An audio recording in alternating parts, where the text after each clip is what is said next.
میریگ زار تھا مجھ میں بسے تھے سناٹے، اسی لیے تو میں شہنائیوں سے ڈرتا رہا۔ ان سے دور چلے آؤ تو شام کے اس پہر ایک اعلیٰ درجے کے ہوٹل کے بینکوٹ ہال میں ولیمے کا فنکشن منعقد تھا۔ روشنیاں جگمگا رہی تھیں، دولہا دلہن پھولوں سے سجے اسٹیج پہ بیٹھے مسکرا کر تصویریں بنوا رہے تھے۔ نیچے ایک میز کے گرد زمر بیٹھی غیر دلچسپی سے اسٹیج کو دیکھ رہی تھیں۔ اس نے زرد لمبی قمیص پہن رکھی تھی، بال جوڑے میں تھے اور کانوں میں آویزے تھے۔ موقع کی مناسبت سے ہلکی پھلکی تیار وہ اچھی لگ رہی تھی۔ فارس ساتھ ہی بیٹھا تھا، ٹانگ پہ ٹانگ جمائے مسلسل سیل پہ بٹن دبا رہا تھا، ایک دوسرے سے کٹے کٹے اور بے نیاز۔ تبھی سارا ادھر آتی دکھائی دی۔ وہ سادگی سے تیار ہوئی تھی، ایک بیٹی عمل ساتھ تھی، دوسری کو نہ جانے کس وجہ سے ساتھ نہ لائی تھی۔ ان کو دیکھ کر بھی قسم مسکرائی۔ زمر بھی مسکرا کر اٹھ کھڑی ہوئی۔ فارس نے نہیں دیکھا تھا، سر جھکائے سیل پہ لگا رہا تھا، مگر عمل نے جیسے ہی اسے دیکھا ایک دم ماں کی انگلی چھڑا کر آگے لپکی اور اس کے گلے سے لگ گئی۔ وہ چونکا، مگر پھر نگاہ بچی پہ پڑی تو نرمی سے اس کے گرد بازو گھمائل کیے اور اسے خود سے لگائے رکھا۔ سارا جو زمر سے رسمی کلمات کہہ رہی تھی ایک دم رک کر دیکھنے لگی، آنکھیں گلابی ہوئیں۔ وہ تو بس ایک دفعہ ملنے آیا تھا رہائی کے بعد، اور سارا نے اسے رکھائی سے خود سے دور رہنے کا کہا تھا۔ پھر وہ صرف 2 دفعہ آئی ان کے گھر انیکسی میں، مگر صرف تب جب وہ گھر پہ نہیں تھا، کہ فارس غازی کا مطلب تھا مصیبت۔ اور عمل تو اس سے پتہ نہیں کتنے عرصے بعد مل رہی تھی، پھر بھی اسے وہ یاد تھا۔ عمل اب فارس سے الگ ہوئی تو وہ اسے دونوں کونیوں سے تھامے مسکرا کر اپنے سامنے کھڑا کیے پوچھ رہا تھا، تم کیسی ہو عمل؟ میں ٹھیک ہوں، آپ کیسے ہیں؟ میں آپ کو بہت مس کرتی ہوں۔ اس نے پھر اپنے ننھے ہاتھ فارس کو گال اور تھوڑی پر پھیرا، جیسے فارس نے دونوں ہاتھوں کو پکڑ کر چوم لیا۔ لمحے بھر کے لیے ان کے ارد گرد شادی کا فنکشن غائب ہو گیا۔ وہ 4 سال قبل چلے گئے، جہاں قبرستان سے لوگ لوٹ رہے تھے اور ایک تازہ کچی قبر پہ وہ کھڑا ہنوز مٹی ڈال رہا تھا۔ اس کا چہرہ ویران تھا اور آنکھوں میں گلابی سا پانی تھا۔ قبر مکمل طور پر ڈھک چکی تھی۔ 7-5 سال عمر اور خاموش اداس بیٹھی تھی۔ لوگ دور جا رہے تھے، نور گھر تھی، وہ الگ مزاج کی تھی۔ اس کو سارا نے نہیں آنے دیا تھا، مگر عمل کو زبردستی اس کے باپ کے جنازے پہ لے آیا۔ قبرستان تقریباً سنسان ہو چلا تھا، سورج اوپر تپ رہا تھا، وہ بھی تکان زدہ سا مٹی پہ آ بیٹھا، پھر دونوں ہاتھوں سے آنکھیں مسلی۔ آپ رو رہے ہیں چاچو؟ عمل نے اس کے چہرے پہ ہاتھ پھیرا۔ فارس نے نفی میں چہرہ ہلایا، زکام زدہ سی سانسیں اندر کو کھینچی، آنکھوں میں گلابی پانی تھا، مگر ان میں ان کو رگڑ لیا۔ پھر عمل کو دیکھا، اپنے باپ کی قبر مت بھولنا کبھی عمل، اس کو اسی لیے مارا گیا کیونکہ وہ ایک سچا آدمی تھا، ایک ایسا آدمی جو ظلم کے خلاف اٹھ سکتا ہو۔ وہ بہادر تھا، میں بھی اسی کا بھائی ہوں، اللہ کی قسم میں ان لوگوں کو نہیں چھوڑوں گا۔ وہ سمجھتے ہیں ہم غریب ہیں، کمزور ہیں، تو ان کا ہاتھ نہیں روک سکتے۔ تم مجھ سے وعدہ کرو کہ کبھی یہ نہیں سمجھو کہ تمہارے باپ نے خودکشی کی تھی، اور میرا وعدہ ہے میں اس کے ایک ایک قاتل کا سر تمہارے ہاتھ میں لا کر دوں گا۔ اسے پتا تھا عمل کو اس کی باتیں نہیں سمجھ میں آ رہی، مگر وہ جواب میں کچھ کہہ رہی تھی۔ قبرستان تحلیل ہو گیا اور وہ روشنیوں سے مزین سال میں موجود تھے۔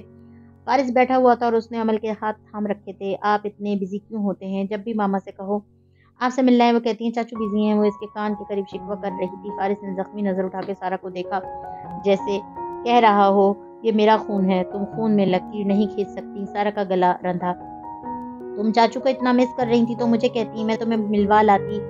بیٹی کو مخاطب کیا شرمندگی اور خفت کے ساتھ۔ وہ اتنے سال انگلینڈ رہے، فارس کے ساتھ ایک شہر میں تو صرف چند ماہ رہے، پھر وہ جیل چلا گیا، لیکن ایسے وہ دوڑ کر اس کے پاس آئی تھی جیسے برسوں کا ساتھ ہو۔ یہ خون کیا چیز ہوتی ہے؟ اس کا رگوں میں بہنا کیسے سب کو جوڑ کر رکھتا ہے، اس کا ناحق بہائے جانا کیسے سب کو توڑ دیتا ہے۔ زمر بس خاموشی سے ان کو دیکھ رہی تھی۔ شادی کا کچھ پتہ چلا؟ فارس نے پوچھا تو آواز میں آس بھی تھی، خفت بھی۔ وہ انہی کے ساتھ بیٹھ گئی۔ عمل کو کسی نے بلوایا تو وہ بھاگ گئی، میں اسے ڈھونڈ لوں گا، خشک سا کہہ کر دوسری طرف دیکھنے لگا۔ میز پہ عجیب سا تناؤ در آیا۔ اسے سارا کا اپنے ساتھ رویہ یاد تھا۔ تمہیں آئل کمپنیز یعنی IPPs کو چیک کرنا چاہیے، ہو سکتا ہے ان کا اس میں کوئی ہاتھ ہو، سارا نے خود کو کہتے سنا۔ فارس نے چونک کر اسے دیکھا، پھر سر ہلایا، کر رہا ہوں۔ سارا اٹھ گئی، اس سے زیادہ وہ کچھ نہیں کر سکتی تھی۔ اس کے پاس پرائیویٹ نمبر تھا، چاہتی تو خفیہ SMS بھی بھیج دیتی، لیکن وہ جانتی تھی وہ اس کو ڈھونڈ لے گا اور زمر اسے کورٹ میں دھکیل دے گی۔ ہارون عبید والا معاملہ کہاں تک پہنچا؟ وہ تنہا رہ گئے۔ زمر نے ہلکے سے سرگوشی کی۔ ASP کو وہ اب ڈسکس نہیں کرتے تھے، وہ مانتا نہیں تھا، لیکن وہ اس کو معاف کر چکا تھا۔ میں ہارون عبید کے پیچھے ہی لگا ہوا ہوں، مگر اتنے دن سے اس کی ایک قابل گرفت چیز بھی نہیں مل سکی۔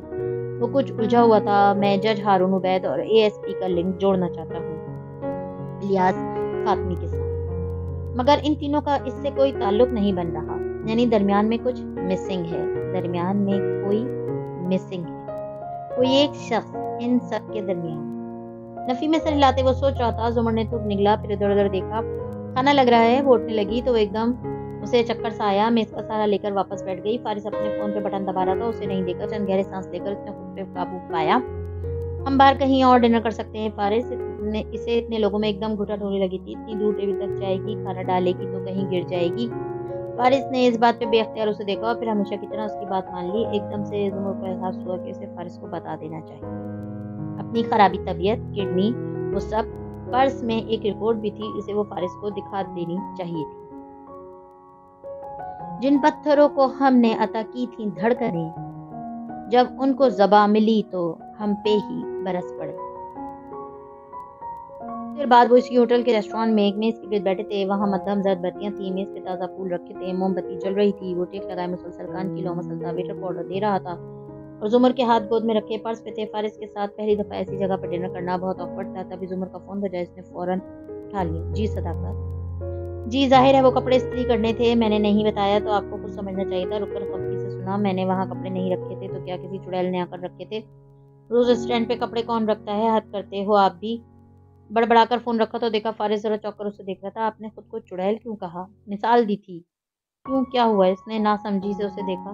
تم کیوں مسکرا رہے ہو؟ فارس نے مسکراہٹ دبائے چہرہ جھکا کر نفی میں سے لایا۔ میں بالکل بھی نہیں مسکرا رہا۔ وہ فوراً آگے ہوئی۔ نہیں، سچ سچ بتاؤ، تم ایسے صرف تب مسکراتے ہو جب تمہیں کوئی بات معلوم ہوتی ہے اور مجھے نہیں۔ پھر رک کر اپنی بات پہ غور کیا۔ کسی نے تمہارے سامنے مجھے چڑیل کہا ہے؟ میرے سامنے کوئی آپ کو چڑیل کہنے کی ہمت کر سکتا ہے کیا؟ فارس نے سنجیدگی سے اسے تسلی دی۔ زمر کے تن اعصاب قدرے ڈھیلے پڑے۔ اس کے انداز میں اتنا مان، اتنا اعتماد تھا۔ پرس میں ہاتھ ڈال کر رپورٹ 2 انگلیوں سے پکڑی، پھر سرسری سا بولی، اس بات کا کیا مطلب تھا جو رات تم نے کہی؟ اسے یقین تھا کہ فارس کو معلوم ہے وہ کس بات کا ذکر کر رہی ہے۔ وہ اسے دیکھتے ہوئے ہلکا سا مسکرایا۔ اس کا مطلب یہ تھا کہ آپ نے مجھے 7 سال پہلے قید میں ڈالا تھا۔ وقت ایک لمحے کو تھم گیا۔ موم بتی کا شعلہ ہلکا سا ٹمٹمایا، پھولوں کی خوشبو آس پاس پھیلی۔ زمر کو یکٹک اس کی آنکھوں میں دیکھنا پڑا۔ تم کہنا کیا چاہتے ہو؟ I fell in love with you 7 years۔ وہ آرام سے کہہ گیا۔ اس کے لبوں پہ مسکراہٹ تھی مگر وہ اس مسکراہٹ کو پہچانتی تھی۔ یہ رومان پرور مسکراہٹ نہیں تھی، یہ سرد آگ سی تھی۔ تم نے مجھ سے شادی کیوں کی فارس؟ وہ بالکل ساکت سی دم سادے بیٹھی تھی۔ وہ انگلیاں اب بھی رپورٹ پہ تھیں۔ میں آپ کو بتا چکا ہوں، تیسری وجہ بھی بتا دیتا ہوں۔ اس نے لمحے بھر کے لیے زمر کی آنکھوں سے نظریں نہیں ہٹائیں۔ میں 7 سال پہلے جب اس شہر میں پوسٹڈ ہو کر آیا تھا تو میں نے آپ کی کلاس میں داخلہ لیا تھا۔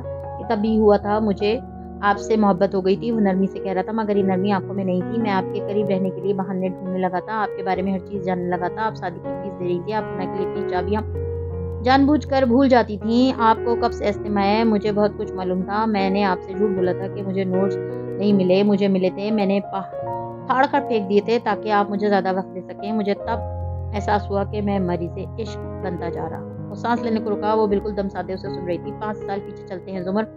میں نے آپ کو وہ نوز پن بھیجی، مجھے لگا تھا آپ میری لکھائی پہچان جائیں گی مگر ایسا نہیں ہوا۔ اسی لیے جب آپ کی والدہ نے رشتے سے انکار کیا تو میں نے دوبارہ کوشش نہیں کی۔ میں آپ کے لیے نہیں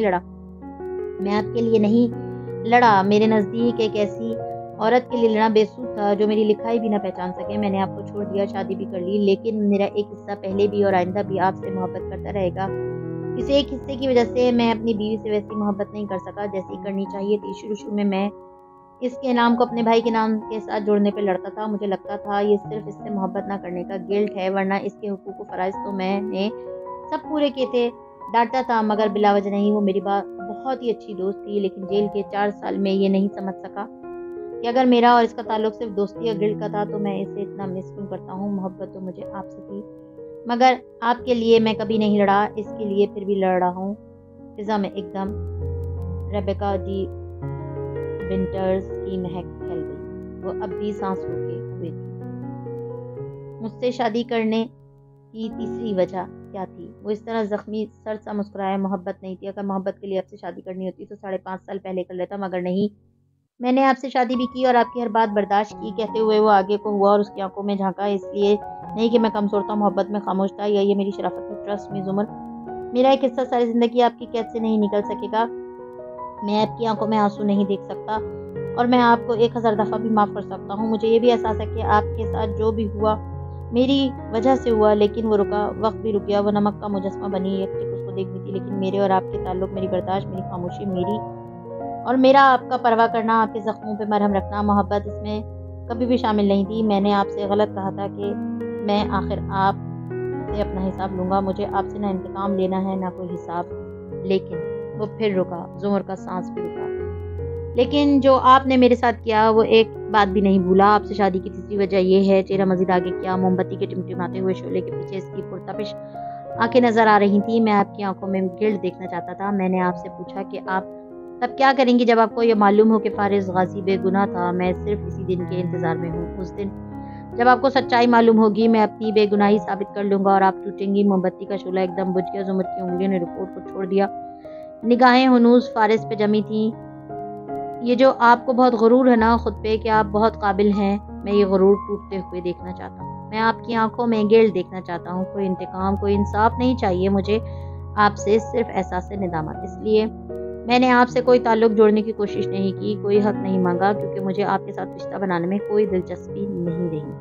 وہ وقت کب کا گزر گیا. اب ہم صرف پارٹنرز ہیں, ساتھ کام کر رہے ہیں. میں آپ سے کبھی نفرت نہیں کر سکتا اور محبت کرنا چھوڑ بھی نہیں سکتا. لیکن آپ جیسی عورت کے ساتھ میرے جیسا بندہ کبھی بھی ساری زندگی نہیں گزار سکتا. میں آپ سے محبت کرتا ہوں لیکن میں آپ کو پسند نہیں کرتا. مجھے صرف اس دن کا انتظار ہے جب آپ میرے سامنے ٹوٹیں گی, اور اس دن زمر بیوی میں آپ کو آزاد کر دوں گا. عزت سے طلاق کے کاغذات تھما دوں گا, مگر اس سے پہلے میں آپ کی ہر کڑوی بات برداشت کرتا رہوں گا. محبت یا شرافت کی وجہ سے نہیں, بلکہ اس لیے کہ میں آپ کو آزما رہا ہوں. یہی آپ کی سزا ہے, کیونکہ میرے نزدیک آپ ایک بے وقوف عورت اور بہت بری وکیل ہیں. موم بتی سرد ہو چکی تھی. پھولوں میں ریبیکا کے ساتھ کافور کی بو بھی رچ بس گئی تھی. مدھم بتیاں پر اسرار اور خوفناک لگ رہی تھی. وہ بہت سکون سے سرد لہجے میں کہہ کر پیچھے ہوا. ویٹر کھانا سرو کرنے آ کھڑا ہوا تھا. سزلر پلیٹر پہ گرم اسٹیک شٹر شٹر کر رہی تھی. یوں لگتا تھا زمر کے اندر تک کے کوئلے دہک رہے ہیں. کوئی آس تھی ٹوٹ گئی تھی. ویٹر ہٹا تو وہ ہلکے سے بولا, کھانا کھائیے. وہ وقت گزر چکا جب آپ کو مجھے سننا تھا. تب آپ کو اپنی صحت عزیز تھی, حالانکہ میری تو میری بیوی تھی. مریض صرف میری بیوی, اور آپ کو تو ڈونر کڈنی بھی مل گیا. تلخی سے وہ کہہ کر وہ جو بے خبر تھا کھانا شروع کرنے لگا. مگر یہ آخری باتیں زمر کا دل ایسے ہی توڑ دیا کرتی تھی. اس کی آنکھوں میں سرخی در آئی. زور سے پرس کی زپ بند کی اور آگے کو ہوئی. فارس غازی اس کی آنکھوں میں دیکھا. 1000 سال بھی انتظار کرو تو وہ دن نہیں آئے گا. میں زمر یوسف ہوں اور اپنی نظروں میں میری بہت عزت ہے. زمر تمہارے سامنے نہیں ٹوٹے گی, کبھی بھی نہیں. پھر اسی تنی گردن کے ساتھ کھڑی ہوئی اور پرس اٹھا لیا. کہاں جا رہی ہیں آپ؟ اس نے بند لبوں سے لقمہ چباتے ہوئے تحمل سے پوچھا. وہ ویسا ہی مدھم خیال رکھنے والا فارس غازی بن گیا تھا. گھر. اتنی رات کو آپ کو کیب سے نہیں جانا چاہیے. تھوڑی دیر رک جائیں, میں ڈراپ کر دیتا ہوں آپ کو. زمر سنے بغیر جانے کو مڑی تو وہ کھڑا ہوا اور اس کے سامنے آیا. اچھا, آپ کار لے جائیں, میں کیب سے آ جاؤں گا. چابی بڑھائی. زمر نے زخمی نظروں سے اسے دیکھا, پھر چابی جھپٹی اور باہر کی طرف بڑھ گئی. وہ اسی سکون سے واپس بیٹھ گیا. کھلنے لگے قفلوں کے دہانے, پھیلا ہر ایک زنجیر کا دامن.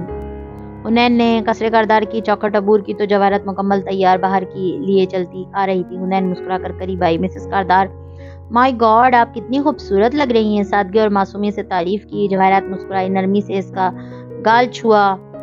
مجھے معلوم ہی نہیں ہوا تم کیسے آئیں.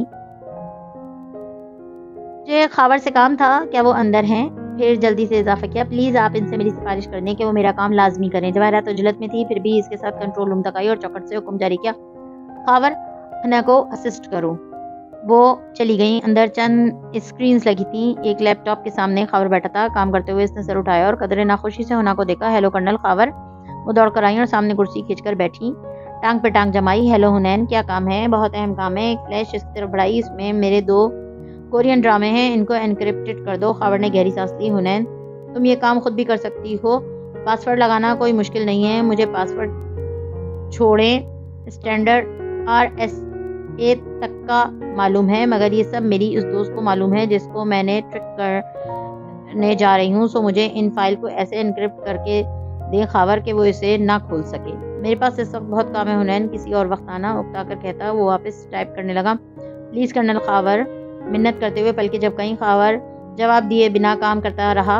انہوں نے ادھر ادھر دیکھا. ارے یہ ڈیجیٹل فریم ہے نا. اچک کر ایک فوٹو فریم اٹھائی. ان میں ہیری پوٹر کی تصویر چلتی پھرتی نظر آ رہی تھی. یہ آپ کے بیٹے کی تصویر ہے؟ ہاں. اسے واپس رکھ دو. اس نے فریم حنا کے ہاتھ سے لے کر واپس رکھا تو اس نے اچک کر لیپ ٹاپ کے ساتھ رکھی گلاسز اٹھا لیے. ان میں کیمرہ لگا ہے نا. واو, یہ میں ایک دن کے لیے اپنی کزنس کو دکھا سکتی ہوں. خاور نے جلدی سے وہ بھی واپس لے لی.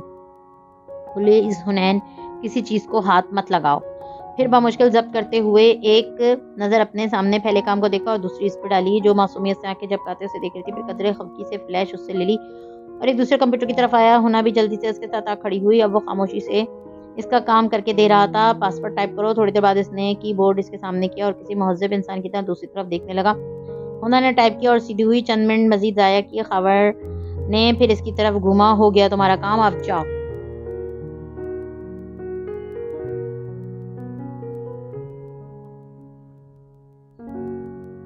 مگر میں اسے کھولوں گی کیسے؟ اف، اس نے اکتا کر چند بٹن دبائے اور کی بورڈ اس کے سامنے کیا۔ پاسورڈ ٹائپ کرو، کھل جائے گا۔ Thank you so much colonel Khawar, خوشی سے کہتے ہوئے اس نے ٹائپ کیا۔ پھر مسکراہٹ الجھن میں بدلی۔ یہ کیوں نہیں کھل رہا؟ کیونکہ تم غلط پاسورڈ لکھ رہی ہو۔ تمہیں یقین ہے کہ یہی پاسورڈ تھا؟ مجھ سے بولا۔ کیا مطلب یقین ہے؟ میں پاگل تو نہیں ہوں نا؟ اتنا سادہ پاسورڈ تھا میرا۔ اف، یہ کیوں نہیں کھل رہا؟ وہ پریشانی سے بار بار پاسورڈ ٹائپ کرنے لگی۔ خاور نے قدرے غصے سے ٹوکا، مت کرو، تم فائلز کرپٹ کر دو گی۔ مگر تیسری دفعہ جب پاسورڈ نہ لگا تو فائلز کرپٹڈ لکھا آنے لگا۔ فنین، خاور نے بیزاری سے فلیش کھینچی اور اسے تھمائی۔ اب اسے جا کر آگ میں جھونکو اور مجھے کام کرنے دو۔ کیا مطلب؟ میں نے ایک ہفتہ لگا کر ان کو ڈاؤن لوڈ کیا ہے۔ میری فرینڈ سے شرط لگی ہے، پلیز کرنل خاور مجھے یہ کھول کر دیں۔ وہ بدحواس ہو گئی تھی۔ حنین، مجھے ایک سیمینار کے لیے سیکیورٹی پلان تیار کرنا ہے، میرے پاس بہت کام ہے، تمہاری ٹین ایج حرکتوں کے لیے وقت نہیں ہے میرے پاس، سے جاؤ۔ رکائی سے کہہ کر وہ واپس اپنی کرسی پہ آیا۔ پلیز کرنل خاور جاؤ۔ حنین وہ سنجیدگی سے ٹائپ کر رہا تھا۔ چند لمحے وہ خاموش رہی تو خاور نے نگاہ اٹھائی۔ سامنے کھڑی حنین چہرہ جھکائے رو رہی تھی۔ موٹے موٹے آنسو گالوں پہ لڑک رہے تھے۔ خاور نے کرا کر پٹی مسلی۔ اب کیا ہے؟ اگر میری جگہ آپ کا بیٹا ہوتا تو بھی ایسے ہی کرتے۔ اس نے جھکے چہرے کے ساتھ آنسو رگڑے اور فلیش پکڑ کر سست روی سے جانے کو مڑی، ساتھ ہی ہچکی لینے کی بھی آواز آئی۔ خاور نے آنکھیں میچ کر خود کو جیسے ڈھیروں صبر دلایا، پھر اسے آواز دی، میں صرف ڈی کرپٹ کر کے دوں گا لیکن دوبارہ انکرپٹ نہیں کروں گا۔ وہ الٹے قدموں سے بھاگ کر واپس آئی، آنسو والے چہرے کے ساتھ مسکرائی۔ سچ؟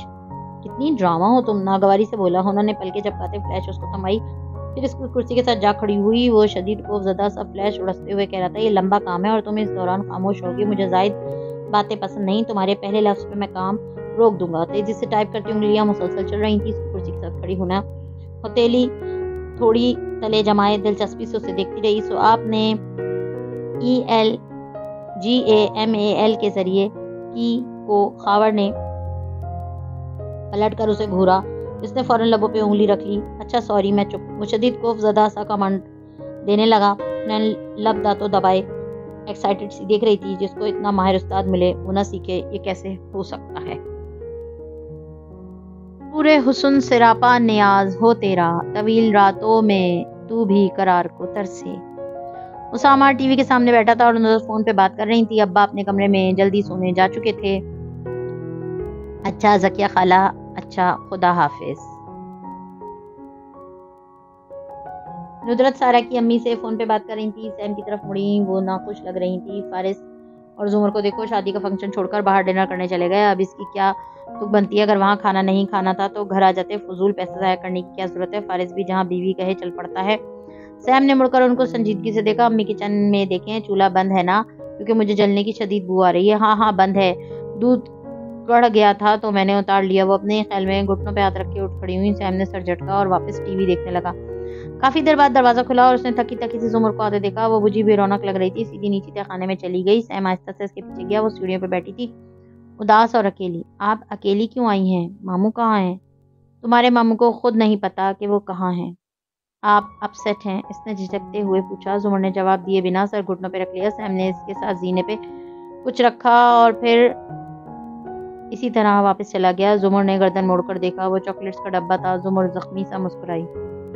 ضروری نہیں کہ جو چیز ایک دفعہ اچھی لگے وہ ہمیشہ اچھی لگتی رہے، جیسے وہ اپنے آپ کو اتنا نہیں جانتا جتنا آج میں نے اسے جان لیا ہے۔ وہ خود سے بڑبڑائی، اسے خود بھی نہیں معلوم کہ اسے زرتاشا سے اپنی سوچ سے زیادہ محبت تھی اور مجھ سے اپنی سوچ سے بہت کم۔ اندھیرے تہ خانے کی سیڑھیوں میں ریپر پہ لیٹی چاکلیٹس کی مہک کی اندر پھر سے ریبیکا کی خوشبو میں بس گئی تھی۔ جنوں میں شوق کی گہرائیوں سے ڈرتا رہا، میں اپنی ذات کی سچائیوں سے ڈرتا رہا۔ زمر یوسف نے زندگی میں پہلی دفعہ فارس کے بارے میں اتنی بڑی بات بالکل درست کہی تھی، لیکن اگر وہ سن لیتا تو تعجب اور حیرت تردید کر دیتا۔ وہ جلدی گھر آ گیا تھا۔ پہلے وقت دیکھا، نماز کا خیال آیا، پھر کچھ دیر بعد سوچ کر ٹال دیا۔ جیل سے آنے کے بعد وہ بہت کم نماز پڑھ پاتا تھا۔ کمرے میں صوفے پہ بیٹھتے ہوئے جوتے اتارے دفتن سیل بجنے کی آواز آئی. زمر شاید باتھ روم میں تھی. سیل بیڈ پہ پڑا تھا. فارس کسی خیال کے تحت اٹھا چکا تھا اور اس کا موبائل اٹھا کر دیکھ رہا تھا. احمد شفیع کا پیغام آیا تھا. اس کے ابرو بچے. سیل اٹھائے اور زمر کا پیٹرن ملا کر اسے کھولا. مجھے آپ سے ایک بات کرنی ہے. کال می. جب میرا میسج دیکھے فارس کے ابرو مزید تن گئے. انگوٹھے سے اسکرین اوپر کی. پرانے میسیجز باہر ملنے کے کسی کام کی طرف اشارہ. فیس کی بات. احمد کا فیس کے لیے شکریہ کرنا سب مبہم تھا مگر تنے برو اور بیچے لبوں کے ساتھ اس نے فون واپس اپنی جگہ پہ رکھا اور بار بالکنی میں آ گیا. وہاں تاریکی تھی. فارس کرسی پہ پاؤں لمبے کر کے نیم دراز ہوا اور آنکھیں بند کر لیں. دل و دماغ دو حصوں میں بٹے تھے. وہ اس کو کبھی دھوکہ نہیں دے گی. وہ ایک بے وقوف عورت اور بدترین وکیل صحیح مگر وہ پیٹھ پیچھے حملہ کرنے والوں میں سے نہیں ہے. مگر پھر بھی وہ اتنا بے چین کیوں تھا؟ شک بڑھتا کیوں جا رہا تھا؟ اس نے آنکھیں بند کر لیں.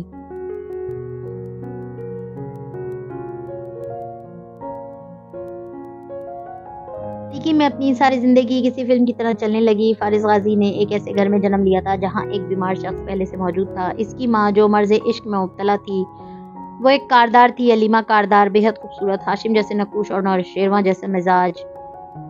نخرہ، غرور، غصہ سب کسی کاردار جیسا تھا. کسی زمانے میں یہ سب اپنے جوبن پہ ہوتا ہوگا مگر جس عمر میں اس کے ذہن نے شعور کی منزل پہ قدم رکھا وہ بہت حد تک ڈھہ چکی تھی. اسے ایک شادی شدہ آدمی سے محبت ہوئی تھی کیونکہ وہ اورنگزیب کاردار کی بہن تھی. امیر تھی، خوبصورت تھی لیکن پھر بھی محبوب کو خرید نہیں سکی تو خود کو اس کی قدموں میں رول دیا. ہر قیمت پہ اسے اپنانا چاہا اور اپنا بھی لیا. وہ جانتا تھا کہ اس کے باپ کو بھی اس کی ماں سے محبت تھی مگر یہ متوازن محبت تھی. اس میں مرض کا عنصر نہ تھا. علیمہ کے لیے طاہر نے سب کچھ کیا. اس کو اپنا نام دیا، اولاد دی مگر ایک الگ گھر نہ لے کر دے سکا. علیمہ کو الگ گھر کی تمنا بھی نہیں تھی. وہ جہاں تھی خوش تھی تب تک جب تک وہ ان کے ماں بیٹے سے ملنے آتا رہے اور وہ اکثر آتا رہا. فارس کے لیے وہ آئیڈیل مرد تھا، مضبوط اور بہادر. ہر بچے کے لیے اس کا باپ ایسا ہی ہوتا ہے. کوئی ایسا جس کو کوئی نہیں ہرا سکتا، جو ہر مسئلے کو حل کر سکتا ہے، ہر پریشانی میں ان کی ڈھال بن سکتا ہے. پھر ایک دن آئیڈیل کا یہ مجسمہ بھی خاک پوش ہو گیا. اس روز کسی چیز کی دعوت کی گئی. بالکنی میں بیٹھے فارس نے یاد کرنے کی کوشش کی. ہاں، اس کے پاس ہونے کی خوشی میں شاید کوئی پوزیشن لی تھی اس نے. اس کا باپ، اس کی ماں اور 6 سالہ فارس بہت مسرت اور فخر سے اس دعوت کا حصہ بنے تھے. سب کچھ بہت اچھا تھا. تحفے، رنگ، خوشبو، روشنیاں. دعوت اورنگزیب نے دی تھی. کسی زمانے میں ان کو اپنی بہن اور بھانجے سے بہت لگاؤ ہوتا تھا لیکن پھر جواہرات کاردار نے اپنے کسی ملازم کے ہاتھوں طاہر غازی کی پہلی بیوی کو گھر پیغام پہنچوا دیا. وہ اپنے 2 بچوں، ایک بڑی لڑکی اور ایک فارس سے کچھ بڑے لڑکے کے ساتھ اس دعوت پہ آ دھمکی. ندرت اور وارث کی ماں ولایت بیگم. وہ سخت گیر، فربہی مائل اور اوسط تعلیم یافتہ عورت تھیں. اگر وہ کسی اونچی ڈگری کی حامل ہوتیں تب بھی شاید وہ یہی کرتیں جو اس نے کیا. علیمہ کے سوشل سرکل، اورنگزیب کے رشتہ داروں اور دوستوں کے سامنے اس نے چلا چلا کر سب کو بتایا کہ وہ اس دھوکے باز انسان کی پہلی بیوی ہیں. یہ 2 بچوں کا باپ ہے اور اب یہاں کھڑا ہے ایک خوبصورت اور جوان عورت کے ساتھ. جواہرات اپنے بیٹے کے ساتھ سکون سے بیٹھی تماشا دیکھتی رہیں. علیمہ حق تک سی کھڑی رہی. اورنگزیب اور طاہر اسے سمجھاتے رہے کہ علیمہ، اورنگزیب سب جانتے ہیں کہ وہ پہلے سے شادی شدہ تھا. اس نے نکاح کیا ہے، گناہ نہیں کیا. مگر سارا مسئلہ یہی تھا کہ ولایت تو نہیں جانتی تھی.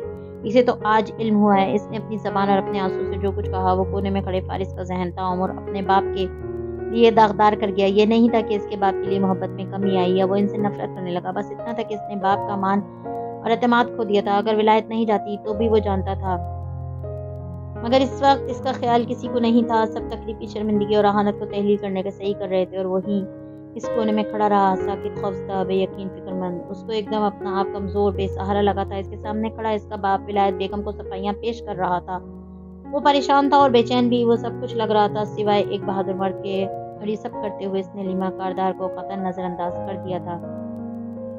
وہ خوبصورت لڑکی بے بس اور بے سہارا کھڑی تھی. طاہر غازی ان دونوں کا سہارا نہیں بن سکا تھا. گھر کا سربراہ ایسا نہیں ہوتا.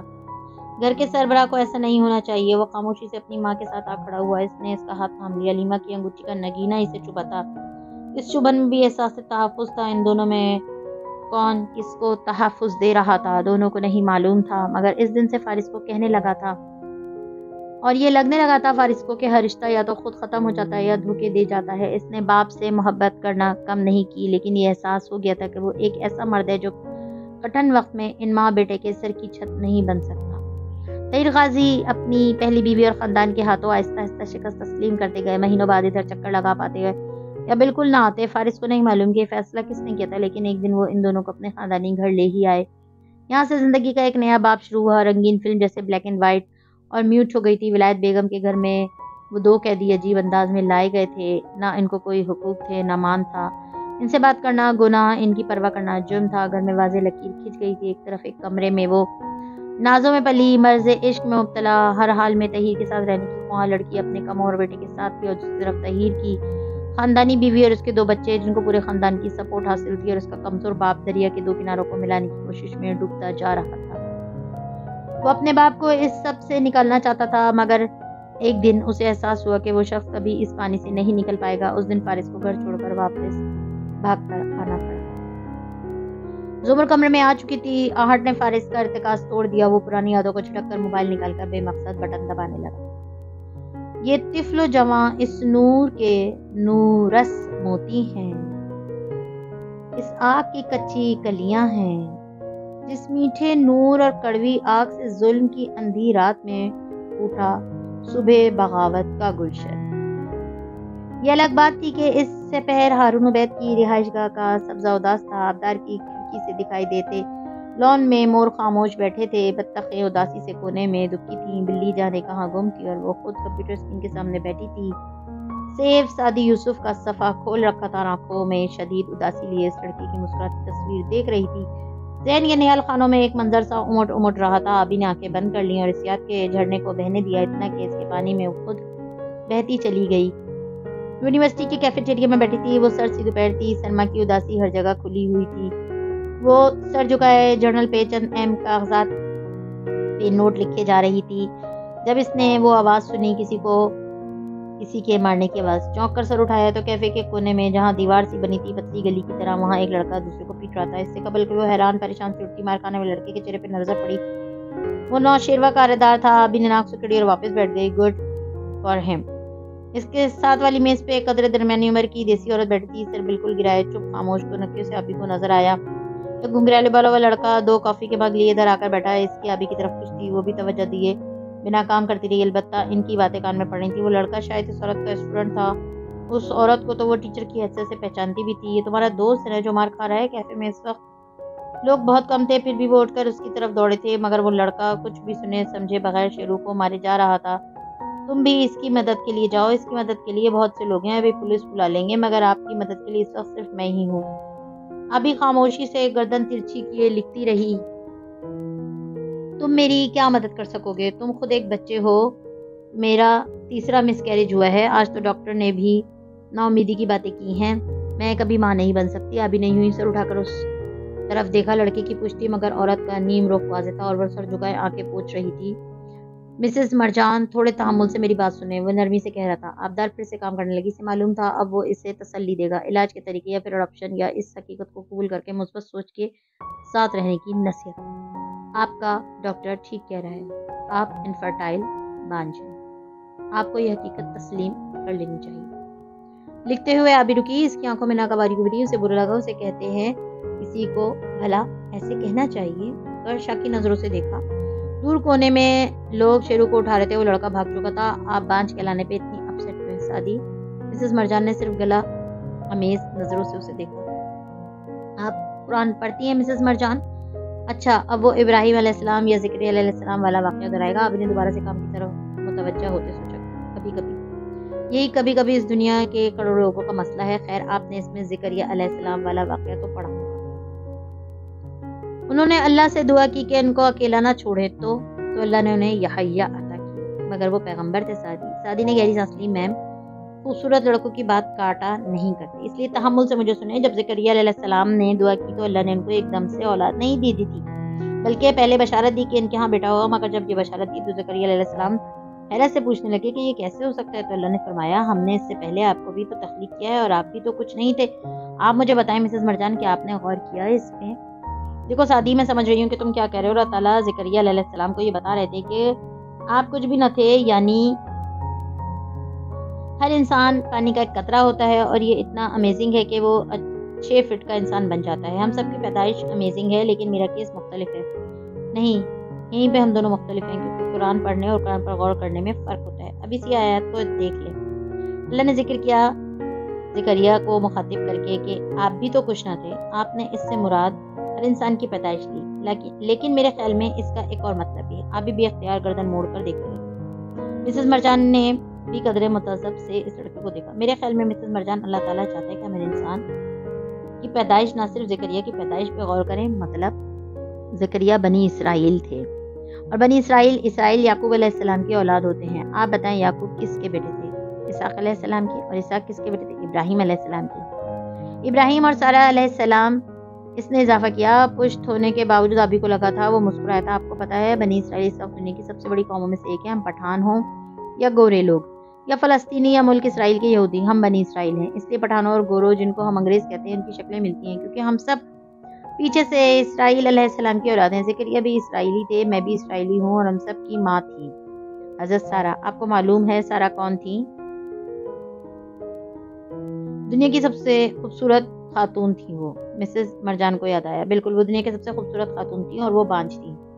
ایک لمحے کے لیے آبدار کا سانس رک گیا، ارد گرد ہر شے تھم گئی۔ مسز مرجان بھی بالکل ٹھہر کر شادی کو دیکھ رہی تھی۔ تو اللہ تعالیٰ نے زکریا علیہ السلام سے جو فرمایا، شاید اس کا مطلب یہ بھی تھا کہ مسز مرجان کہ آپ اپنی پیدائش پہ غور کریں۔ زکریا، آپ بھی تو ایک بانجھ عورت کی اولاد ہے۔ آج دنیا کی آبادی کا ایک بڑا حصہ اسی بانجھ عورت کی اولاد ہے۔ اگر سارہ کی اولاد ہو سکتی ہے تو دنیا کے ہر مرد اور عورت کے ہاں اولاد ہو سکتی ہے۔ مسز مرجان کی آنکھوں میں آنسو آ گئے۔ مگر وہ پیغمبر کی زوجہ تھی، اس لیے ان کی اولاد ہوئی نہیں، ان کی اولاد اس لیے ہوئی کیونکہ انہوں نے دعا کی تھی۔ جب ابراہیم علیہ السلام نے دعا کی، جب زکریا علیہ السلام نے دعا کی، تو اللہ تعالیٰ نے فرمایا ہم نے ان کی دعا قبول فرمائی۔ اللہ تعالیٰ دعا رد نہیں کرتے، لیکن اس میں یقین ہونا چاہیے۔ آپ کسی پیر، کسی قبر یا کسی مزار یا کسی تعویذ کو وسیلہ بنائیں گے تو اللہ تعالیٰ آپ کو انہی کے حوالے کر دے گا۔ آپ ایسا مت کیجیے۔ اگر آپ تہجد نہیں پڑھتی کسی کے لیے، دعا کے لیے، تو اس کا مطلب یہ ہے کہ آپ اس کو پانے کے لیے خود بھی سیریس نہیں ہیں۔ شدید پریشانی کی حالت میں دعائیں بھی شدید مانگنی ہوتی ہیں۔ یہ 5 وقت کی نماز کے بعد روٹین کی طرح دعا مانگنا کافی نہیں ہوتا۔ جتنی بڑی آزمائش ہے اتنا زیادہ اپنی دعا کو بڑھائیں۔ وہی اللہ ہے جو حضرت سارہ کا اللہ تھا۔ کیا آپ کی دعا بھی ویسی ہے جیسی سارہ کے شوہر کی تھی؟ مسز مرجان کی آنکھوں سے آنسو ٹپ ٹپ گر رہے تھے۔ آبدار بالکل ٹھہر کر سن رہی تھی۔ مگر سادی، یہ میری آزمائش ہے یا گناہوں کی سزا، یہ فرق کیسے معلوم کروں؟ معلوم کر کے کیا کریں گی؟ سزا ہوئی تو معافی مانگیں، آزمائش ہوئی تو دعا کریں کہ اللہ اس میں کامیاب کرے۔ مسز مرجان مجھ سے پوچھیں تو یہ معلوم کرنا لا یعنی ہے، بے یعنی اس کا کوئی مطلب نہیں۔ اس بحث کو چھوڑ دیں، یہ دونوں کام کرتی رہیں۔ آپ کو پتا ہے اللہ تعالیٰ اپنے بندوں پر آزمائش کیوں ڈالتا ہے؟ بھیگی چڑی کے ساتھ مسز مرجان نے نفی میں سر ہلایا۔ بعض دفعہ کسی انسان کو اللہ تعالیٰ کوئی اونچا درجہ دے دیتا ہے، مگر اس کے اعمال اتنے اچھے نہیں ہوتے کہ وہ اس درجے تک پہنچ جائے۔ یعنی وہ اچھا آدمی ہوتا ہے مگر بہت زیادہ نیکیاں نہیں کر پا رہا ہوتا ہے، اور اللہ تعالیٰ ناانصافی تو نہیں کر سکتا نا۔ تو اس شخص کو اس درجے تک پہنچانے کے لیے سمجھیں، پہلی سیڑھی پہ کھڑے شخص کو 10ویں سیڑھی تک پہنچانے کے لیے اللہ اس پہ پریشانی ڈالتا ہے تاکہ اس کے گناہ جڑ جائیں۔ ظاہر ہے گناہ کم ہو جائیں تو وہ اوپر اٹھتا جائے گا۔ جس دن وہ اس مقام تک پہنچ جاتا ہے اس کی آزمائش کھول دی جاتی ہے۔ یہ میری خود سے گڑی بات نہیں ہے، یہ صحیح حدیث کا مفہوم ہے، مطلب کہ یہ سب ہمیں کسی مقام تک پہنچانے کے لیے ہوتا ہے۔ جی، اب یہ آپ پہ ہے کہ آپ اس مقام تک کتنی جلدی پہنچتی ہیں۔ زیادہ سے زیادہ نیکیاں کریں تو جلدی زینے عبور کریں گی۔ حدیث میں آتا ہے کہ انسان کو کوئی چیز ملنے والی ہوتی ہے کہ اس کے گناہ آڑ جاتے ہیں، اس لیے گناہوں سے بچیں اور زیادہ سے زیادہ اچھے عمل کریں۔ ہمارے نبی صلی اللہ علیہ وآلہ وسلم نے فرمایا کہ کشادگی کا انتظار بہترین عبادت ہے، اس لیے اپنی کشادگی کا انتظار کیجیے۔ بے اولادی یا اولاد کی معذوری یا بیماری یا اولاد کا ہو کر مر جانا، یہ سب کوئی قرض نہیں ہے، یہ تو انبیاء کی آزمائش تھی، یہ بڑے لوگوں کی آزمائش ہوتی ہے۔ آپ خوش قسمت ہیں، ہو سکتا ہے روز قیامت آپ کو کشادگی کے انتظار میں گزارے یہ ماہ و سال بہت قیمتی لگیں، کیونکہ یہ وقت آپ کو وہ دے جائے گا جو اور کوئی نہیں دے سکتا۔ میں پھر کہتا ہوں یہ قرض نہیں ہے، کیونکہ اللہ ہمیشہ ان لوگوں کی سائڈ پہ ہوگا جن کو وہ آزمانے کے لیے بڑے بڑے دکھ دیتا ہے۔ آبدار عبید کو ایسا کوئی مسئلہ درپیش نہ تھا، پھر بھی اس کو لگا اس کی آنکھوں سے آنسو گرا۔ کوئی اتنا نرم، اتنا پیارا کیسے بول سکتا ہے؟ اس نے ایک دفعہ پھر گھوم کر اس لڑکے کو دیکھنا چاہا، اس کی پشتی مگر سامنے گلاس ڈور فریج میں اس کا چہرہ منعکس ہو رہا تھا، چھوٹے گھنگریالے بال، خوبصورت چہرہ، صاف رنگت، بوری آنکھیں۔ سادی، تم نے میری امید پھر سے زندہ کر دی، میں اس احسان کا بدلہ کبھی نہیں چکا سکوں گی۔ مسز مرجان آنسو رگڑتے ہوئے اسے ممنونیت سے کہہ رہی تھی اور دیکھ رہی تھی، کیا میں تمہارے لیے کچھ کر سکتی ہوں؟ بالکل وہ ذرا جوش سے آگے ہوا، اگر کلاس میں کوئی ایسا مقابلہ ہو جس میں سب سے ہینڈسم لڑکے کو منتخب کیا جانا ہو تو وعدہ کریں آپ مجھے ووٹ دیں گی۔ اور وہ روتے روتے ہنس دی۔ اور اب اتنے سال بعد آپ داروبید اداسی سے اس اسکرین کو دیکھ رہی تھی، ساتھ میز پہ اس کا سفری بیگ تیار رکھا تھا۔ وہ قیدی تھا یا صرف مہمان، یہ فیصلہ اسے اس سفر کے بعد ہی کرنا تھا، لیکن اس فیصلے کے بعد وہ کیا کرے گی اسے خود بھی معلوم نہیں تھا۔ قسمت بھی کیسے عجیب انداز میں اسے اس سے ملانے جا رہی تھی۔ وہ اپنے زوم میں تھا، بے خبر رہا مجھ سے، اسے گما بھی نہیں، میں نہیں رہا اس کا۔ اس صبح مطلع صاف تھا، سورج بھی مکمل روشن تھا۔ بڑے ابا کے آبائی قصبے میں ان کے چچیرے بھائی کی وفات کی اطلاع فجر کے قریب آئی تھی۔ ندرت فوراً سے چلنے کی تیاری پکڑنے لگی تھی۔ ابا بہت آزردہ تھے مگر ان کا جانا بھی ضروری تھا۔ تو ناشتے کے بعد ندرت، ابا اور صداقت سفر پہ نکل پڑے اور 2-3 دن کے لیے ریسٹورانٹ بند کرنے کا کہہ دیا۔ وہ گئے تو گھر میں خواہ مائے خواہ کا سناٹا چھا گیا۔ سیم اسکول جانے سے انکار کر کے سونے چلا گیا۔ فارس اور زمر کی اس رات سے بات چیت بند تھی، کیونکہ فارس کے لیے یہ نئی بات نہیں تھی، سو وہ نارمل تھا، مگر زمر کا دل بری طرح ٹوٹا تھا کہ وہ اس کو دیکھ بھی نہیں رہی تھی۔ صبح واسی ہو کر ایک روشن دوپہر میں ڈھلی تو ایک سرکاری دفاتر کی عمارت کے اندر ایک آفس میں فارس غازی بیٹھا تھا اور مسلسل کان کی لو مسلتے ہوئے سامنے براجمان آفیسر سے بات کر رہا تھا۔ آپ نے اس کار کی تفصیلات چیک کی؟ مجھے افسوس ہے یہ حساس معلومات ہیں، میں آپ کو نہیں دے سکتا، وہ صاحب نہایت افسوس سے کہہ رہے تھے۔ آپ کو اس کے لیے کورٹ آرڈر لانا ہوگا۔ فارس نو پرابلم کہتے اٹھ کھڑا ہوا تھا۔ تبھی ملازم نے اندر جا کہا، سر آپ کو وارسی صاحب بلا رہے ہیں۔ آفیسر نے پہلے فارس کو دیکھا پھر ملازم کو۔ کیوں؟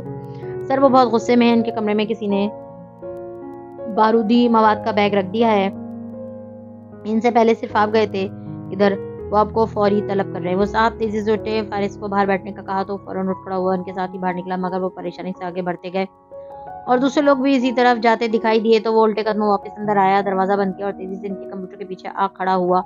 بیٹھنے کے بجائے جھک کر کھڑے وہ کی بورڈ کے بٹن دباتا رہا۔ سسٹم آن تھا، چند لمحے لگے اسے مطلوبہ معلومات تک پہنچنے میں۔ کورٹ آرڈر کی ایسی کی تیسی 2 صفحے پرنٹ کیے، انہیں طے کر کے جیب میں ڈالا، اڑسا اور تیزی سے باہر نکل گیا۔ دوپہر شام میں ڈھلی اور شام ایک سوگوار رات میں تبدیل ہو گئی۔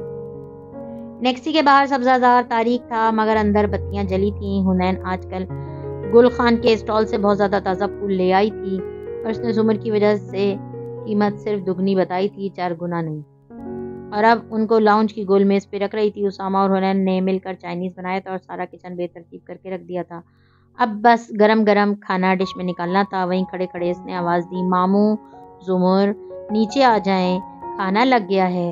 اوپر کمرے میں فارس صوفے بیٹھا وہی کاغذات دیکھ رہا تھا۔ الیاس فاطمی کے بیٹے کی کار کی کسٹم ڈیوٹی وارث کے قتل سے 1 روز پہلے ادا کی گئی، میں نے بہت کوشش کی لیکن کچھ بھی ایسا نہیں مل رہا جو ڈیوٹی ادا کرنے والے کی طرف اشارہ کرے۔ وہ شخص جس نے پیسے ادا کیے، اسی نے وارث کو قتل کروایا ہوگا۔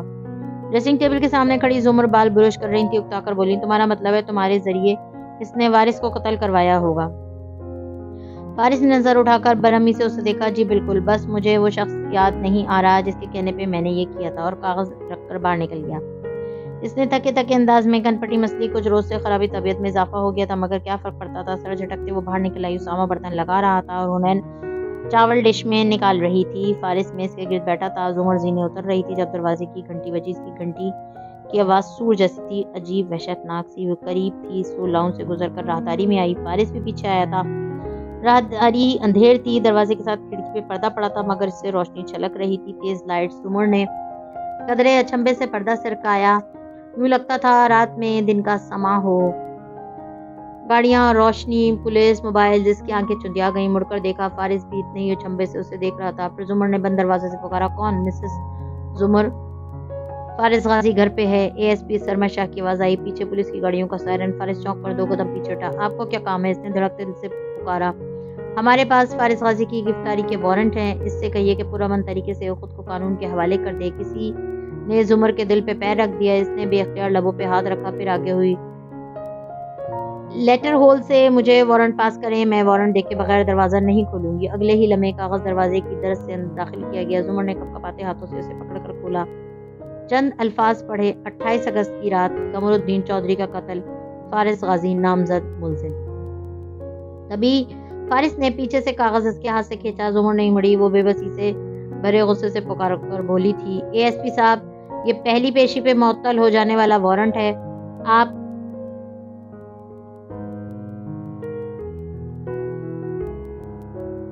سرکمٹینشیل ایویڈنس کی بنا پہ کسی کو گرفتار نہیں، الفاظ اس کے لبوں میں رہ گئے جب فارس نے کوہنی سے پکڑ کر اسے پیچھے کھینچا اور دوسری دیوار سے لگایا. پھر غاز اس کے سامنے لہرا کر غسیلی آنکھوں سے بولا، یہ کیا ہے؟ ڈونٹ وری، یہ صرف زمر بی بی، یہ کیا ہے؟ وہ دستخط کی طرف اشارہ کر رہا تھا. زمر بالکل ٹھہر گئی، دستخط کو نہیں دیکھا، وہ صرف فارس کی آنکھیں دیکھ رہی تھی. یہ زمر جسٹس مکرم کے سائن ہیں، رائٹ؟ آپ کے ٹیچر کے. انہوں نے میرا وارنٹ جاری کیا اور آپ کو خبر بھی نہ ہوئی. اس نے اچنبھے سے فارس کو دیکھا. فارس تم؟ میں نے آپ پہ اعتبار کیا کیونکہ ہم ایک ٹیم تھے، مگر آپ نے اتنی جلدی کی مجھے دھوکہ دینے میں. وہ اتنے صدمے، اتنے غصے سے بولا تھا. زمر کی آنکھیں بے یقینی سے پہلے. فارس، یہ میں نے نہیں کیا. مجھ سے انتقام لینے کے لیے شادی کی تھی نا؟ تھوڑا صبر تو کرتی، میں اپنے خاندان کو تو واپس جوڑ لیتا، پھر بھیج دیتی مجھے جیل. کاغذ غصے سے نیچے مارا تھا. فارس، یہ میں نے نہیں کیا. وہ بالکل سنتی، صرف آپ جانتی تھیں 28 اگست کے بارے میں. جسٹس مکرم آپ کے ٹیچر ہیں. احمر کو آپ نے ہائر کیا تھا میرے خلاف ثبوت ڈھونڈنے کے لیے. کیوں؟ کیا نہیں کیا تھا؟ اس کی آنکھوں میں دیکھ کر وہ پوچھ رہا تھا. زمر کے سارے الفاظ ہی ختم ہو گئے تھے. فارس، وہ اور معاملہ تھا. میں وہ رک گئی. خیری، یہ جو اتنے دن سے آپ بار بار ڈاکٹر کی طرف جانے کا کہہ کر گھر سے نکلتی تھیں، یہ سب مجھے پھنسانے کے لیے کر رہی تھی. وہ شدید ہرٹ ہوا تھا. فارس، میں کیوں تمہیں دوبارہ جیل بھیجنا چاہوں گی؟ پہلی دفعہ بھی تو آپ نے ہی بھیجا تھا. دکھ کی ملامت سی بھری نظروں سے اسے دیکھتے اس نے زمر کی گونی چھوڑی اور دروازے کی طرف آیا جو مسلسل بج رہا تھا. زمر سن سی کھڑی تھی، بالکل پتھر ہوئی. فارس نے دروازہ کھولا. اے ایس پی اور اس کی نفری باہر چوکس کھڑی تھی. بہت سی گنز کا رخ اس کی طرف تھا. اوپر اپنے کمرے کی کھڑکی میں کھڑے ہاشم نے مشروب کا گھونٹ بھرتے فخر سے جواہرات کو دیکھا. میں نے کہا تھا نا، سب سنبھال لوں گا. جواہرات اتنی خوش تھی مگر لگ نہیں رہی تھی. تمہیں کیسے یقین ہے کہ وہ برا پھنسا ہے؟ ممی، وہ مسکرائی. یہ قتل 28 اگست کی رات کو ہوا ہے. فارس غازی کے پاس اس رات کے لیے ایلیبائی نہیں ہے. کیوں؟ وہ چوکی. اس رات ڈاکٹر ایمن کا ہسپتال جلایا گیا تھا. اب عدالت اس سے پوچھے گی کہ اس رات وہ کہاں تھا. اگر نہیں بتائے گا تو قاتل سمجھا جائے گا، اور اگر سچ بتائے گا تو ایرسونسٹ، آگ لگانے والا، ثابت ہوگا. فارس غازی برا پھنسا ہے. پچھلے 5 مہینے سے زندگی عذاب کی ہوئی تھی اس نے. بالآخر میں نے اس سے سارے انتقام لے لیے. کیوں کہ انتقام اپنا گلاس جواہرات کے گلاس سے ٹکرایا میرا جنون ہے. نیچے نیکسی کا دروازہ کھول کر فارس سامنے آیا اور دونوں ہاتھ اٹھا دیے. روشنی، بندوقیں سب اس پہ تنی تھی. اے ایس پی سرمد شاہ نے ایک اہلکار سے ہتھکڑی لی اور فارس کے پیچھے آکڑا ہوا اس کے دونوں ہاتھ پیچھے کر کے کلائیوں کو جکڑا. فارس، طاہر غازی تمہیں قمر الدین چودھری کے قتل کے الزام میں حراست میں لیا جاتا ہے. فارس نے سختی سے آنکھیں میچ کر بہت کچھ اندر اتارا. ایک آخری ملامت زدہ نظر چوکھٹ میں پتھر ہوئی زمر پر ڈالی اور پھر ایک سلگتی نگاہ اس اے ایس پی پر ڈالی جو اس کے ہاتھ پیچھے باندھنے اسے ایک وین کی طرف لے جا رہے تھے. زمر انہی بے یقین نظروں سے اسے دیکھ رہی تھی. زندگی میں پہلی دفعہ اسے احساس ہوا تھا کہ ناکردہ جرم کا الزام لگنا اور بے قصور ہوتے ہوئے بھی اپنی صفائی نہ دے سکنا کیسا ہوتا ہے.